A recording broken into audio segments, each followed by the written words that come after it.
Combien de fois la grotte de la Roche-Courbière n'a pas été confidente des rêveries de Madame de Sévigné? Combien de fois dans cet asile frais et solitaire, au bruit léger et continu des gouttes d'eau que le fond du rocher laisse échapper, cette mère tendre n'a-t-elle pas conçu, écrit même ces lettres inimitables qui feront, si longtemps encore, l'admiration de l'Europe éclairée? Sévigné, de ton nom quelle est donc la magie? Tout redit en ce lieu, ta gloire, ton génie. Théâtre de verdure qui a vu toutes les parties, musique, danse et galanterie, mener la danse bien en cadence. Évoluer couple joyeux, ivresse au cœur, éclair aux yeux, le refuge originel pour une écologiste avant l'heure. Revenons au château. Le site remonte dès la préhistoire au temps des invasions barbares, c'est une place forte. De l'antique oppidum, il ne reste rien. Pas davantage du château du XIe siècle, très peu de celui du XIIIe siècle. La puissante famille des Adhémar de Monteil, maîtresse des lieux depuis 1239, renforce les défenses jusqu'au XVe siècle et devient un château d'apparat. On passe ainsi du manoir féodal à la décoration du palais du XVIIe siècle, dans le goût de la Renaissance. En 1789, le château est pillé.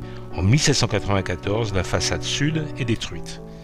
Le monument, alors même que les premiers visiteurs, lecteurs de Madame de Sévigné, s'y rendent en pèlerinage, est en ruine et sera à l'abandon jusqu'en 1838.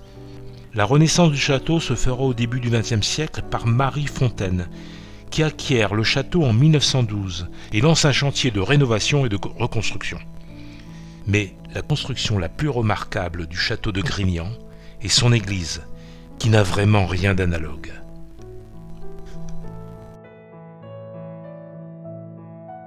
La vraie ruine du château est la mort de la marquise. Ma fille Françoise, c'est toute mon âme, c'est la fixité de ma vie.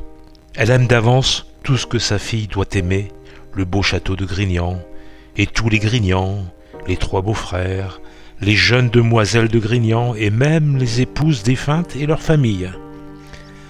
Madame de Sévigné est morte de la petite vérole qui a éclaté au village. Elle seule au château a payé. Oh, comme elle a été sage, comme elle a tout de suite compris, comme elle s'est souvenue de ce qu'elle avait toujours dit des desseins de la Providence, comme elle a su, à cause de la contagion, mourir seule. Madame de Grignan, écrasée par son épouvantable malheur, ne pourra écrire de longtemps. On ne peut le croire. On a enterré Madame de Sévigné. Il faut apprendre à tous ses amis de Paris, l'un après l'autre, le sens mortel du silence. Grignan s'efface dans l'histoire. Madame de Sévigné y demeure dans son tombeau, son dernier chez elle.